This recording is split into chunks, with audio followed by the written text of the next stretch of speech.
चलो, हम लास्ट के चैप्टर में बता दिए थे कि एंटीबॉडी कितने प्रकार के होते हैं जी? 5 प्रकार के। एंटीबॉडी कितने प्रकार के? 5 प्रकार के, और पांचों के काम उनके बारे में हमने बता दिए थे ना। आज हमारा नेक्स्ट है, आज हम लोग जानेंगे एक अच्छी सी बातें जानेंगे। देखिएगा, क्या हल्ला कब कर रही है? क्या कर रही है? अब काहे ना कुछ काज करती है रे, अंतिम के बेला आ गेलो और ऐसे कर रहा है तो अच्छा लगा हो। 2.5 महीना बढ़िया से रह ले। चलिए देखिएगा, आज का हेडिंग मेरा है हमारे शरीर के अंदर एंटीबॉडी का निर्माण कैसे होता है, और किस प्रकार से एंटीबॉडी का जब निर्माण हो जाता है तो किस प्रकार से हमारे शरीर के अंदर रोग जनक को क्या किया जाता है? मारा जाता है। क्या किया जाता है? मारा जाता है। तू काहे हंस रही है? तू काहे हंस रही है? कौची कर रही है? हमारे अंदर एंटीबॉडी नहीं होता है, हमको इससे मतलब नहीं है, हैं? चलो चलो देखिएगा, एंटीबॉडी का निर्माण हमारे शरीर के अंदर कैसे होता है और कैसे रोग जनक से लड़ाई होती है, इसके बारे में जानेंगे। अब कहेगा कि सर आप चैप्टर में खोजेगा कि एंटीबॉडी का निर्माण ऐसे वैसे, यह हम अपना हेडिंग बनाए हैं, लेकिन इसके अंदर का जो मटेरियल है, यह मटेरियल आपको एनसीईआरटी में देखने को मिलेगा, और इससे आपके ऑब्जेक्टिव क्वेश्चन बनेंगे। क्लियर? इससे आपके ऑब्जेक्टिव क्वेश्चन बनेंगे। जो भी हम इसमें आज बताएंगे आपको, इससे ऑब्जेक्टिव बनेगा। कभी नहीं आपसे इस सवाल बनेगा कि बताइए एंटीबॉडी का निर्माण कैसे होता है और रोग जनक से लड़ाई कैसे होती है। लेकिन हाँ, इसको जैसे जैसे हम एक्सप्लेन करेंगे, उस एक्सप्लेनेशन से ही क्या होगा? ऑब्जेक्टिव निकलेगा। चलिए तो देखिए, स्टार्ट करते हैं। अब हम कैसे हमारे शरीर के अंदर में एंटीबॉडी निर्माण होता है। बस एक कहानी है, कहानी को सुन लेना, याद हो जाएगा। हम कोई काम करते करते मेरा शरीर किसी कारण बस क्या हो गया? कट गया। क्या हो गया जी? कट गया। समझो ये हिस्सा मेरा क्या हो गया? डैमेज हो गया। डैमेज का मतलब क्या हो गया? कट गया, फट गया। अब फटने के बाद यहाँ से क्या निकलने लगेंगे? ब्लड। अब ब्लड निकलने लगेगा, हम कुछ छू छाई करेंगे तो बैक्टीरिया इसके रास्ते, इस कटे फटे रास्ते से हमारे शरीर के क्या हो जाएगा? हमारे शरीर के अंदर प्रवेश कर जाएगा। करेगा कि नहीं करेगा? और अंदर प्रवेश करने के बाद वह सीधे किसके अंदर चला जाएगा? ब्लड के अंदर। हमारा शरीर का कोई भाग कटा तो उस कटे भाग से हमारे रोग जनक के रूप में जो भी कुछ थे, रोग जनक के रूप में क्या क्या हो सकता है? बैक्टीरिया, प्रोटोजोआ, आपके फंगी, ये सब हो सकते हैं। जो भी आपके क्या थे, आपके इस कटे हुए भाग से क्या हो गए? प्रवेश कर गए। प्रवेश करने के बाद आपके सबसे पहले कहाँ एंट्री कर गया? ब्लड के अंदर। आपके ब्लड के अंदर एक WBC बैठी है, जिस WBC का क्या नाम है? न्यूट्रोफिल। क्या नाम है जी? न्यूट्रोफिल। अब यह न्यूट्रोफिल ने देखा कि अरे ये कैसा करके आ गया है, ये कैसा चीज आया है, मतलब ये रोग जनक आया, कभी हम जिंदगी में इसके शरीर के अंदर नहीं देखे थे। तब यह क्या कर लेगा? जो रोग जनक तुम्हारे शरीर के अंदर गया है, उससे लड़ने के लिए यह न्यूट्रोफिल क्या कर जाएगा? चला जाएगा।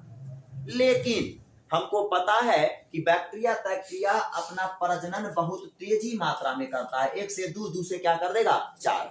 अब इससे नहीं बदे लगेगा। अब जब नहीं बदे लगेगा तो अपन तुरंत पड़ोसी वाला भाई के पास जाएगा। किसके पास? मोनोसाइट WBC के पास। कहेगा कि बताओ, तुम दारू पी के महुआ पी के सुतल है, अंदर में बैक्टीरिया प्रवेश कर गया है, तुम चुपचाप पड़ल हो, चलो जल्दी, और उसको क्या करना है? मारना है। मोनोसाइट भी दौड़ दौड़ तुमुड़ जाएगा मारने के लिए। किसको मारने के लिए? जो तुम्हारे शरीर के अंदर पैथोजेन प्रवेश कर गए हैं। उसके बाद अब यह मोनोसाइट गया तो देखा कि नहीं, मामला पेचीदा है, बहुत ज्यादा मात्रा में बैक्टीरिया अपने आप को निर्माण कर रहा है, प्रयास करेगा मारने के लिए, लड़ने के लिए, लेकिन 4 गो के मारेगा ताल तक 16 गो के निर्माण कर देगा। तो समझ जाएगा कि नहीं, मामला काफी पेचीदा है, ऐसे प्रोसेस इसका काम नहीं आएगा। मोनोसाइट फिर क्या कर देगा? यह एक सूचना भेज देगा किस कोशिका के पास? डेंड्राइटिक सेल के पास। किस कोशिका के पास? डेंड्राइटिक कोशिका के पास। उसके बाद यह डेंड्राइटिक कोशिका पर एक एंटीजन पाया जाता है, जिस एंटीजन का क्या नाम है जी? MHC antigen. कैसा नाम है? MHC। MHC को मतलब क्या होता है? मेजर हिस्टोकैम्पैटिबिलिटी। क्या नाम है? मेजर हिस्टोकैम्पैटिबिलिटी। आपसे पूछ सकता है फुल फॉर्म, मेजर हिस्टोकैम्पैटिबिलिटी क्या हो जाएगा? मेजर हिस्टोकैम्पैटिबिलिटी। तो हमने कहा कि हमारे मोनोसाइट सूचना किसको दे दिया? डेंड्राइटिक कोशिका के पास, और डेंड्राइटिक कोशिका पर किस प्रकार के एंटीजन पाया जाता है? MHC antigen. किस प्रकार का एंटीजन? MHC। अब क्या करेगा यह डेंड्राइटिक सेल? क्या करेगा? रोगजनक जो तुम्हारे शरीर के अंदर प्रवेश किया है उसको मार मार के अपना वाला एंटीजन उस पे लगाते जाएगा। समझ रहा है बात को? जैसे कि तुम्हारे शरीर के अंदर ये वाला प्रवेश किया, इस पर कैसा एंटीजन लगल है जी? MHC वाला। कैसा लगल है? MHC। अब देखा, कौन देखा? Dendritic cell. डेंड्राइटिक सेल देखा कि अरे ऐसा वाला तो एंटीजन कभी था नहीं, अर्थात ये क्या करेगा? इसको क्या कर देगा? फटाक से मार देगा। इसको फटाक से मार देगा। देखो, एक मिनट हो जाना। ये देखो, आपके शरीर के अंदर इस प्रकार के आया है, इस प्रकार से आपकी पैथोजन आई है। अब क्या करेगा? इसको मारेगा और मार के इसका एंटीजन को खत्म कर देगा और इसके जगह पर अपना एंटीजन डाल देगा। कौन एंटीजन जी? MHC। कौन एंटीजन डाल देगा? MHC। अपना एंटीजन उस पर मार के अपना एंटीजन क्या करते रहेगा? लगाते रहेगा। फिर यह डेंड्राइटिक सेल आपका चल जाएगा लिम्फ नोड के पास चल जाएगा। लिम्फ नोड का मतलब क्या होता है? लसीका गांठ। अब कहेगा लसीका गांठ हम किसे कहते हैं? तो हम लसीका गांठ के बारे में हम आपको बताए थे कुछ दिन पहले, अगर वो ध्यान में तब हमने कहा था कि ये धमनी है और ये क्या है? सीरा है। ये वाला, ये धमनी और ये क्या है? सीरा। और धमनी और सीरा को जो जोड़े रखता है इसे हम कहते हैं कैपिलरी कहते हैं। क्या कहते हैं जी? कैपिलरी। कैपिलरी का मतलब क्या होता है? केशिका।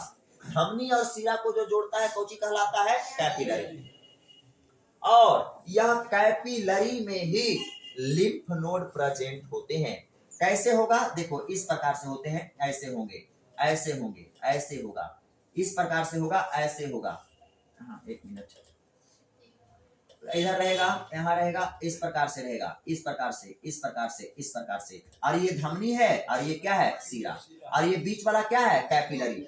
उसके बाद आपको पता है कि आपका यहाँ पर इस प्रकार से होगा, इस प्रकार से होता है, इस प्रकार से, इस प्रकार से, इस प्रकार से। यह सब है लिम्फ है, बोले तो लसीका है। और यही लसीका पर आपको यहाँ पर, यहाँ पर ये सब गांठ जो बना हुआ है, इस गांठ को क्या कहते हैं? लसीका गांठ। इस गांठ को क्या कहते हैं जी?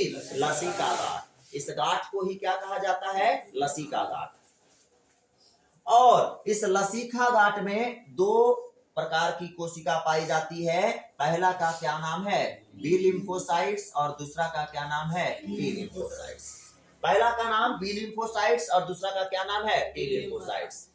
अब यह डेंड्राइटिक सेल लिम्फ कोशिका के पास जाकर, लिम्फ नोड के पास जाकर बी लिम्फोसाइट्स और टी लिम्फोसाइट्स को क्या करता है?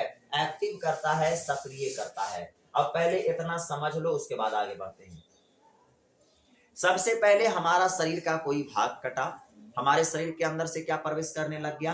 क्या करने लगा? बैक्टीरिया प्रवेश करने लगा। जैसे ही बैक्टीरिया आपका प्रवेश करने लगा, अब प्रवेश करके आपका कहाँ चल गया? ब्लड के अंदर। ब्लड के अंदर हमारा कौन बैठा था? न्यूट्रोफिल। न्यूट्रोफिल सबसे पहले उस पर क्या करने लगा? हमला करने लगा, लड़ाई करने लगा। लेकिन संतति का ज्यादा निर्माण करने की वजह से वह फिर यह न्यूट्रोफिल सूचना किसको दे दिया? Monocyte WBC। फिर मोनोसाइट WBC उससे लड़ाई करने लगा, फिर देखा कि संतति का ज्यादा निर्माण हो रहा है, तो मोनोसाइट किसको सूचना दे दिया? डेंड्राइटिक सेल के पास। अब यह डेंड्राइटिक सेल पर कैसा एंटीजन पाया जाता है? MHC। MHC का फुल फॉर्म क्या होता है? Major histocompatibility. अब मेजर हिस्टोकम्पैटिबिलिटी यह इसका एक काम होगा। यह डेंड्राइटिक कोशिका रोगजनक जो आया है उस पर को मार कर उस पर कौची लगाएगा? अपना एंटीजन। अपना एंटीजन मतलब कौन एंटीजन? MHC वाला एंटीजन लगाते जाएगा। और फिर डेंड्राइटिक सेल किसके पास चल जाएगा जी? लसीका गांठ के पास। किसके पास? और लसीका गांठ में कौची कौची प्रेजेंट है? बी लिम्फोसाइट्स और कौन है? T lymphocytes. उसके बाद लसीका नोड में जाने के बाद हमारा डेंड्राइटिक सेल टी लिम्फोसाइट्स को कहता है, बताइए आप लसीका गांठ में आके चुपचाप पड़ल हैं और पूरा शरीर के अंदर बैक्टीरिया बैठ के हमला कैले है, जल्दी कुछ उपाय ढूंढिए और फटाक से उसे मारिए। तो यह मैं आप देखता है, मैं ताप देखता है, टी लिम्फोसाइट्स दौड़ल कूदल चल जाता है और देखता है कि अरे साला ये तो ढेर सैनिक हो, फिर अपन भीतर में ढुक जाता है कि नहीं ऐसे नहीं होगा, मतलब ऐसे हमसे यह बैक्टीरिया नहीं बनेगा, फिर भीतर चल आएगा और ये प्रजनन करेगा 4 प्रकार के लिम्फोसाइट्स के, कि हम अकेले नहीं लड़ेंगे, हम 4 बेटा के पहले जन्माएंगे, उसके बाद तुमसे लड़ेंगे। उसके बाद ये भीतर ढुक जाएगा और टी लिम्फोसाइट्स 4 प्रकार के टी लिम्फोसाइट्स का निर्माण करेगा। कितने प्रकार के लिम्फोसाइट्स के? 4 प्रकार के लिम्फोसाइट्स का निर्माण करेगा। 4 प्रकार के कौन कौन होंगे? सबसे पहला होगा टी किलर लिम्फोसाइट्स। पहला क्या होगा? T killer cell.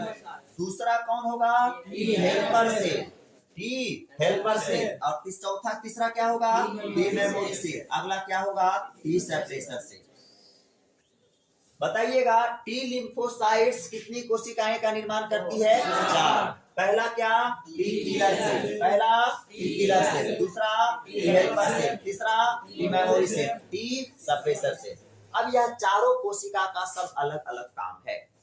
सबसे पहले अब तो 4 गो हो गया, एगो अपने हो गया 5 गो, अब लड़े भर हो गया है। अब यह टी किलर सेल क्या करेगा? तुम्हारे शरीर के अंदर जो कोशिका बैक्टीरिया से संक्रमित हो गया है, सबसे पहले उस कोशिके के कर देगा? मार देगा। मतलब इन्फेक्टेड सेल को ही क्या कर देगा? मार देगा। जैसे कि वो हाथ में आया, देखा कि अरे हाथ के कोशिका यहाँ पर इन्फेक्टेड हो गया बैक्टीरिया से, तो वो ओकरा नहीं मारेगा, सबसे पहले तो कोशिके के मार देगा। काहे मारेगा जानता है? क्योंकि वह संक्रमित कोशिका किसी और कोशिका को नुकसान नहीं पहुंचाए। समझे? क्योंकि घोड़ा जब तक ठीक रखता है जब तक उसको मालिक खाना खिलाता है, लेकिन घोड़ा लंगड़ हो जाता है तो उसे गोली मार देता है। अब देख रहा है कि कोशिका कोई काम के है ये नहीं, ज्यादातर नुकसान पहुंचाएगा, तो उस कोशिका को जिंदा रख के क्या काम है? तो सबसे पहले अपने आदमी को मार दो। समझा बात को? तो सबसे पहले टी किलर सेल नामी एक किलर सेल, मतलब कोशिका को किल करेगा सेल को। कौन कोशिका को? जो कोशिका संक्रमित हो गया है। संक्रमित कौन चीज से हुआ है? जो बाहर से बैक्टीरिया आए हैं। क्लियर? अगला बात है, दूसरा है टी हेल्पर सेल। अब इसी से सवाल बनता है आपका, T helper cell. T helper cell का क्या काम है? तो टी हेल्पर सेल का काम है बी लिम्फोसाइट्स को क्या करना? एक्टिव करना। अब देखो, आप देखिएगा यहाँ पर ये दोनों में बनता नहीं है जी। किसमें किसमें नहीं बनता है समझिएगा। बी लिम्फोसाइट्स, टी लिम्फोसाइट्स, ये दोनों को अपने आप में नहीं बनता है। डेंड्राइट सेल आके बोला था दोनों के, लेकिन बी लिम्फोसाइट्स चुपचाप थुथुरियन बैठा था कि नहीं? लेकिन टी लिम्फोसाइट्स चार्गा का निर्माण भी कर दिया, लेकिन ये दोनों में भल नहीं बनता है, लेकिन इसका बेटा से तो इसका बनेगा। मतलब अभी टी लिम्फोसाइट्स क्या करेगा? ये जो टी हेल्पर सेल है, ये टी हेल्पर सेल कहेगा कि ठीक है, हमारे चचे ना लगेंगे इसके, कि हमारे चचा भले नहीं मानते हैं बाबूजी के बात, लेकिन हमार बात तो मानेंगे, क्योंकि भतीजा से दुश्मनी काहे करेगा? भाई भाई में दुश्मनी है तो है।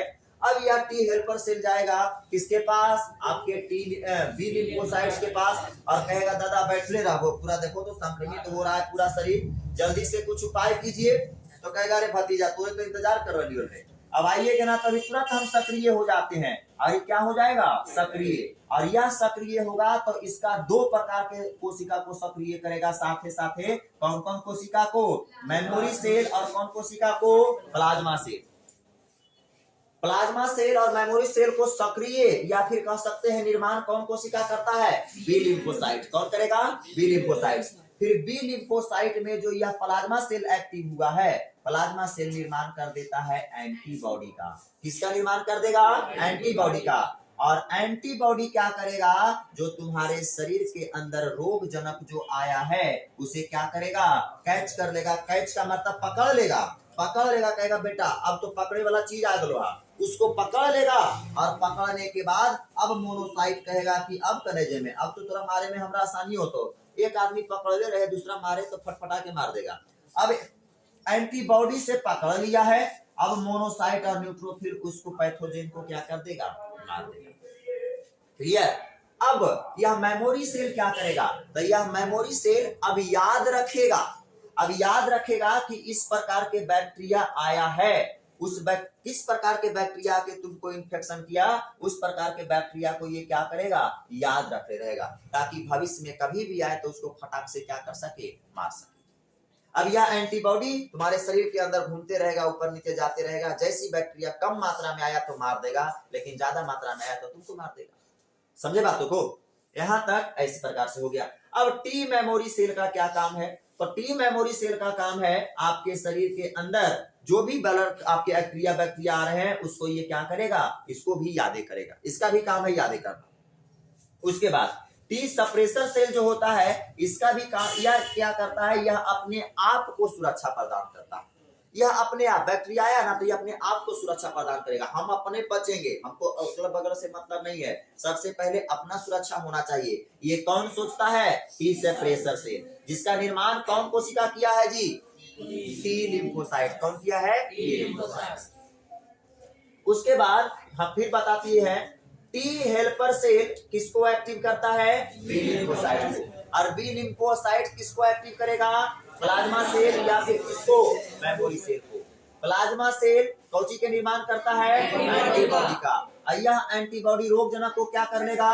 पकड़ लेगा। जैसे कि ये आपका आया, यह आपका है बैक्टीरिया। बैक्टीरिया ऐसा एंटीबॉडी लेके घूर रहा है। अब देखो एंटीबॉडी का निर्माण कर चुका है प्लाज्मा सेल। आई एंटीबॉडी देखो ऐसा है। अब देखो ये पकड़ लिया, ये एंटीबॉडी है, बाइरियन है, पकड़ लिया। अब एजा पर आएगा मोनोसाइट और डब्ल्यूबीसी, मारेगा ढाई ऐसे करके परी, मारेगा ढाई ऐसे करके परी। या बेटा कहाँ जाएगा? अब तो पकड़ा गया, तुम धरा गया है गोपचे में। क्लियर? अब इसको क्या कर देगा? मार देगा। क्लियर? तो इस प्रकार से हमारा निर्माण हुआ और इस प्रकार से लड़ाई हुआ। क्लियर? एक बार फिर हम कह देते हैं, समझिएगा। सबसे पहले आप लोग जवाब दीजिएगा, इना इधर देख ले बिना। सबसे पहले हमारा शरीर कटा तो हमारे शरीर से कौची प्रवेश कर गया? बैक्टीरिया। बैक्टीरिया प्रवेश करके सबसे पहले कहाँ चल गया? ब्लड के अंदर। ब्लड के अंदर सबसे पहले फाइट किससे हुआ? न्यूट्रोफिल से। सबसे पहले किससे हुआ? न्यूट्रोफिल। तो आपसे कहेगा हमारे शरीर के अंदर रोग जनक से सबसे पहले लड़ाई किससे होती है? न्यूट्रोफिल। किससे होती है? न्यूट्रोफिल। न्यूट्रोफिल के बाद किससे लड़ाई हुई? मोनोसाइट। मोनोसाइट फिर किसको सूचना दे दिया? Dendritic cell. किसको दे दिया? Dendritic cell. डेंड्राइटिक सेल पर क्या कुछ एंटीजन था? उस एंटीजन का क्या नाम था? MHC। फिर यह डेंड्राइटिक सेल आपके रोग जनक को मार मार कर क्या कर रहा था? अपना एंटीजन को लगा रहा था। उसके बाद यह डेंड्राइटिक सेल कहाँ चल गया? लिम्फ नोड के पास। कहाँ चल गया था? फिर लिम्फ नोड के पास। और लिम्फ नोड में कौन कौन कोशिका बैठा था? बी लिम्फोसाइट्स और टी लिम्फोसाइट्स। दोनों में से एक्टिव कौन हुआ? T lymphocytes. टी लिम्फोसाइट्स कैगो के निर्माण किया? 4 कोशिका का। पहला का, दूसरा और तीसरा कोशिका, चौथा कोशिका। बताइएगा टी किलर सेल का क्या काम था? इन्फेक्टेड कोशिका को मारना। टी हेल्पर सेल का क्या काम था? टी लिम्फोसाइट्स को एक्टिव करना, सक्रिय करना। और बी लिम्फोसाइट फिर किसको किसको सक्रिय करेगा? और इसको प्लाज्मा सेल क्या चीज का निर्माण करता है? और एंटीबॉडी किसका करेगा? और ये क्या करेंगे? अब मेमोरी सेल क्या करता है? उस प्रकार के बैक्टीरिया को याद रखेगा। अगला टी मेमोरी सेल क्या करेगा? रोग जनक को याद रखेगा। उसके बाद टी सप्रेसर सेल क्या करेगा? स्वयं को रक्षा प्रदान करेगा। समझ गया? अब यहाँ से ऑब्जेक्टिव बनेगा, बन जाएगा। ऑब्जेक्टिव बनेगा, सब्जेक्टिव कभी जिंदगी में नहीं पूछता है। ऐसा बकवास की सवाल तुमको एनसीईआरटी में दे ही नहीं है। डायरेक्ट ऑब्जेक्टिव यहाँ से पूछेगा, आपको कहेगा टी हेल्पर सेल के की काम है, टी किलर सेल के काम की है। कहेगा बी लिम्फोसाइट सेल को एक्टिव कौन करता है? तो टी हेल्पर। इसलिए ध्यान में रखिए, एक बात बोलने वाले हैं। आपको इतना एलर्जी है ना साउंड टाउन से, अगर बगल से आवाज आता है ना बड़ी चिड़चिड़ी करता है। जी हाँ करता है ना, से लगता है कि चलो देखिएगा, सुनिए यहाँ देखिए। अब हम आपको बताते हैं बी लिम्फोसाइट्स 2 कोशिका को क्या किया? एक्टिव किया। पहला प्लाज्मा सेल और दूसरा मेमोरी सेल। अब समझिएगा इस बातों को। प्लाज्मा सेल एंटीबॉडी का निर्माण कर दिया और एंटीबॉडी रोग जनक को क्या कर लिया? पकड़ लिया। और उसके बाद मोनोसाइट्स और न्यूट्रोफिल क्या कर लिया? उसे जाकर मार दिया। क्लियर? तब तो जब किसी इंसान कोई रोग से ग्रसित हो रहा था कोरोना में, कोरोना के काल में तुम देख रहे होगे कि जो भी कोई संक्रमित हो जाता था इंसान, तो ठीक संक्रमित होने के बाद तुम अगर ठीक हो गए हो तो तुम प्लाज्मा डोनेट करके दूसरा का जान बचा सकते थे। ऐसा कहा जा रहा था कि नहीं, कि जो कोरोना से ठीक पेशेंट हो गए हैं वह अपना प्लाज्मा को क्या कर सकते हैं, डोनेट कर सकते हैं। ऐसा क्यों कहा जा रहा था? इसलिए कहा जा रहा था क्योंकि प्लाज्मा सेल तुम्हारे शरीर के अंदर कोरोना वायरस को मारने के लिए खास प्रकार के क्या बना चुका है, एंटीबॉडी। और वह एंटीबॉडी भी बना चुका है और रोग जनक को पकड़ने के लिए वो जान रहा है, और तुम्हारे प्लाज्मा के अंदर वह उपस्थित है एंटीबॉडी। इसलिए जब यह प्लाज्मा सेल तुम्हारे शरीर के अंदर जा रहा था तो क्या कर रहा था, बचाने का काम कर रहा था। उस वायरस आता था तो उस वायरस को शरीर के अंदर अगर हमार नहीं है तो फटाक से एंटीबॉडी बनल बनावल शरीर के अंदर होकर डाल देते थे, जिसके वजह से वो क्या होता था, बचता था। क्लियर? ऐसा नहीं हो रहा था कि प्लाज्मा डोनेट करो, प्लाज्मा डोनेट करो, प्लाज्मा डोनेट करो। इसलिए कहा जा रहा था प्लाज्मा डोनेट करने के लिए, क्योंकि संक्रमित व्यक्ति का प्लाज्मा सेल कोरोना वायरस को मारने के लिए एंटीबॉडी क्या कर लेता है, बना लेता है। क्या कर लेता है, बना लेता है। और जब तुम अपने प्लाज्मा को दूसरे में डालते हो तो अगर वह कोरोना से संक्रमित है तो तुम्हारे प्लाज्मा सेल का एंटीबॉडी इस कोरोना वायरस को क्या कर देगा, मार देगा। क्लियर? बात समझ में आया? तो इस प्रकार से हमारी ये पूरी प्रोसेस थी। अब हम ऑब्जेक्टिव पूछते हैं, बताइएगा। सबसे पहले रोग जनक से लड़ने के लिए हमारे शरीर के अंदर कौन आता है, न्यूट्रोफिल। कौन आता है, न्यूट्रोफिल। उसके बाद डेंड्राइटिक सेल। कौन आता है, डेंड्राइटिक सेल पर कैसा एंटीजन, एमएचसी का फुल फॉर्म मेजर हिस्टोकैम्पैटिबिलिटी सेकेंड। अब बताइएगा, अब यह डेंड्राइटिक सेल वह रोग जनक को मारकर अपना एंटीजन को क्या करता है, लगाता है। अब डेंड्राइटिक सेल फिर कहां चल जाएगा, लसिका गांठ में। कहां जाएगा, लसिका गांठ, लिम्फ नोड में जाएगा। और लिम्फ नोड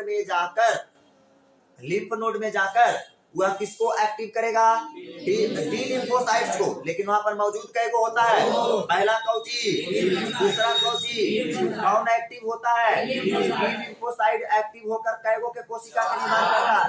पहला क्या, टी किलर सेल, पहला, दूसरा कोशिका, तीसरा टी मेमोरी सेल, अब चौथा टी सप्रेसर सेल। गुड, बढ़िया, टी सप्रेसर सेल।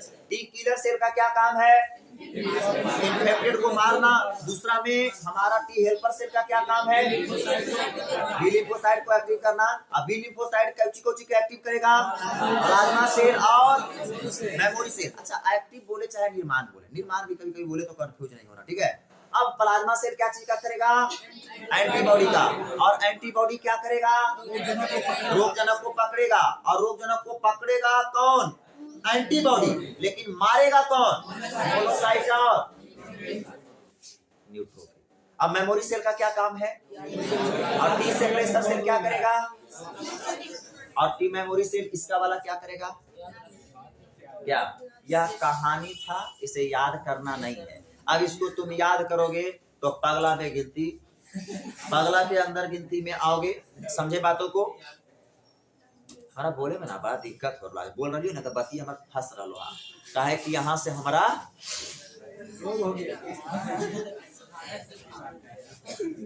साधारण जुकाम है। तो बताओ, साधारण जुकाम को फैलाने वाला कौन वायरस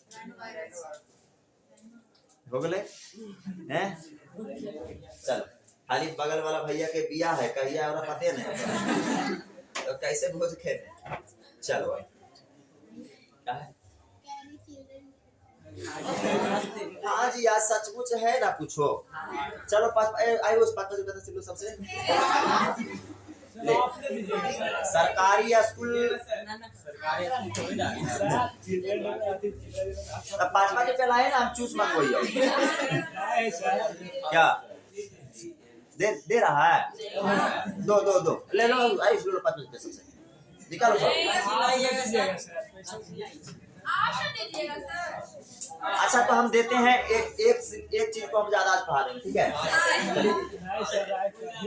चलिए आइए। अच्छा ठीक है, अंतिम में रुके, थोड़ा सा बात करते हैं, अंतिम में इसके लिए बात करते हैं। चलिए, चलो समझेगा यार, हमारे शरीर के अंदर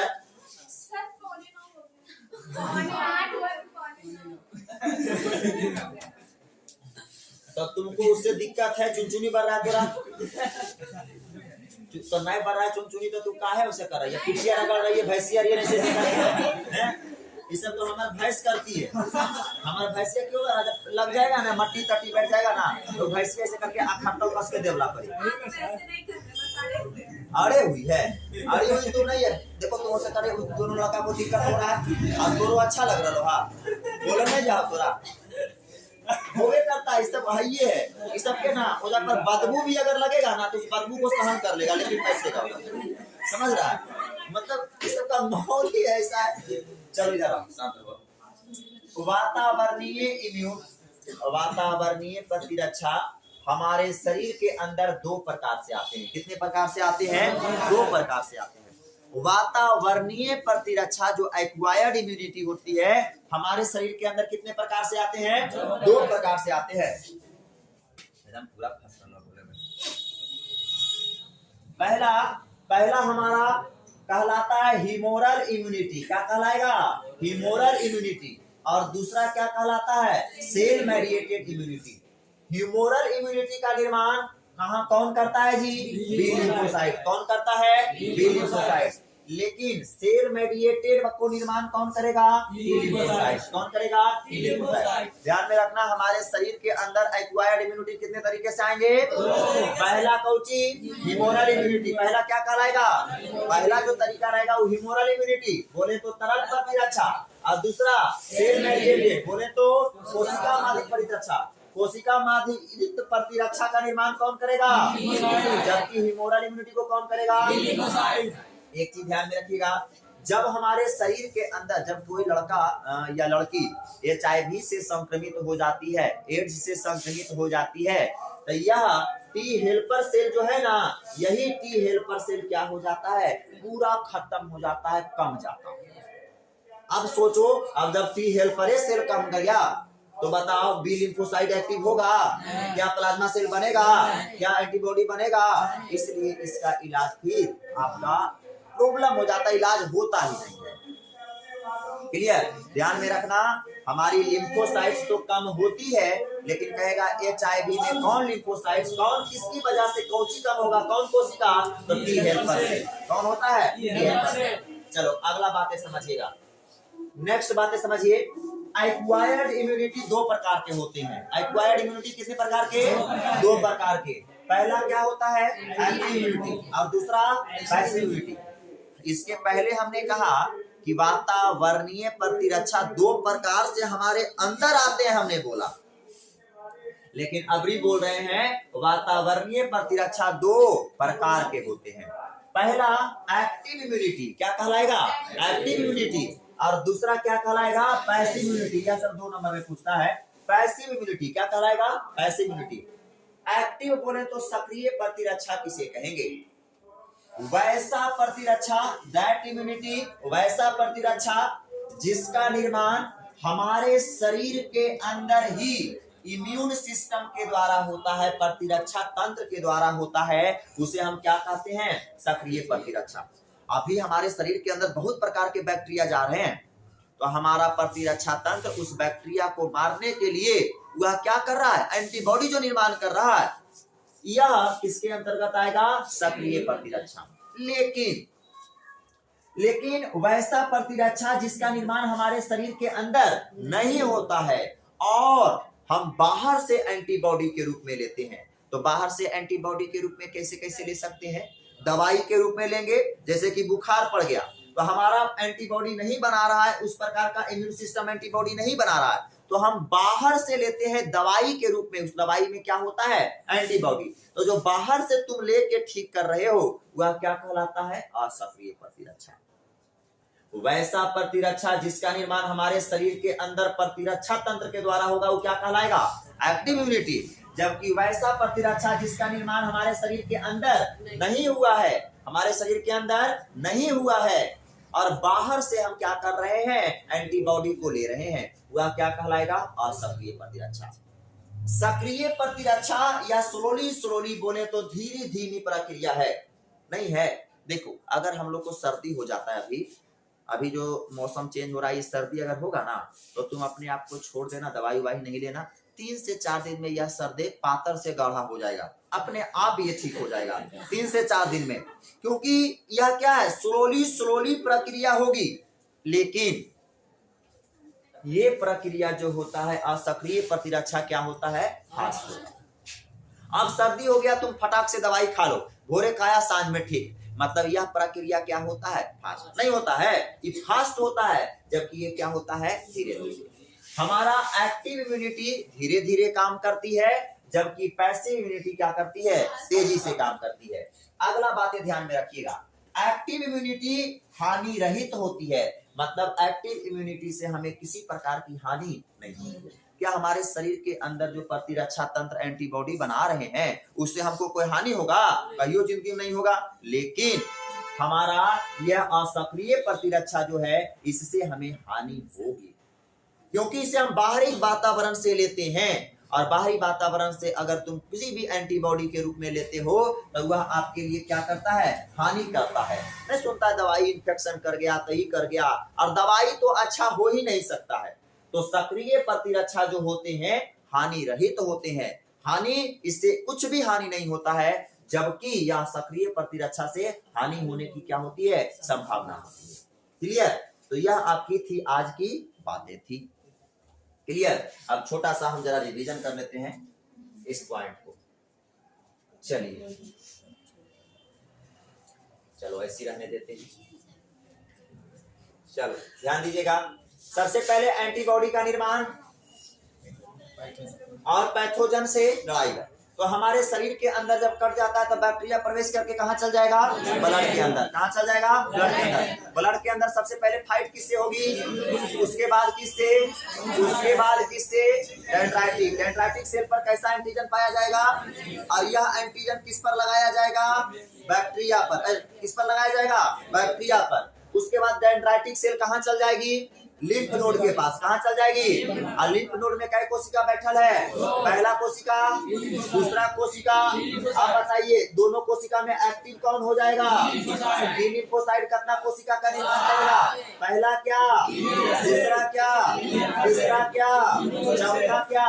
की किलर सेल क्या काम करेगा, की हेल्पर सेल क्या करेगा, उसके बाद बी लिम्फोसाइट के कोशिका एक्टिव करेगा, प्लाज्मा सेल क्या करेगा, एंटीबॉडी क्या करेगा, किसको पकड़ेगा, और उसके बाद कौन मारेगा। क्लियर? चलिए अगला बात है, बताइए हमारे शरीर के अंदर प्रतिरक्षा कितने प्रकार से आते हैं। पहला ह्यूमोरल, दूसरा सेल मेडिएटेड। ह्यूमोरल का निर्माण कौन करेगा, और ये मेडिएटेड का कौन करेगा। अगला एक्वायर्ड इम्यूनिटी कितने प्रकार के, पहला क्या, दूसरा क्या। सक्रिय इम्यूनिटी का निर्माण कहाँ होता है, हमारे शरीर के अंदर होता है प्रतिरक्षा तंत्र के द्वारा, जबकि असक्रिय प्रतिरक्षा तंत्र के निर्माण हमारे शरीर के अंदर नहीं होता है। एंटीबॉडी के रूप में हम बाहर से लेते हैं। सक्रिय प्रतिरक्षा क्या करती है, धीरे धीरे काम करती है, जबकि सक्रिय प्रतिरक्षा से किसी भी प्रकार की, लेकिन इससे। क्लियर? अब जो हम आपको 16 या 18 मिनट का वीडियो होगा जो हम बोले हैं, उस वीडियो को एकदम ध्यान पूर्वक सुनना, मजाक में नहीं लेना, और उसे बढ़िया से जो जो बातें उसके अंदर बोले हैं उस बात को आप धैर्य पूर्वक पढ़िएगा। जैसे जैसे उसमें हम बोले हैं उसी प्रकार से बातों को मान के कीजिएगा, अगर रिजल्ट अच्छा चाहते हैं तब।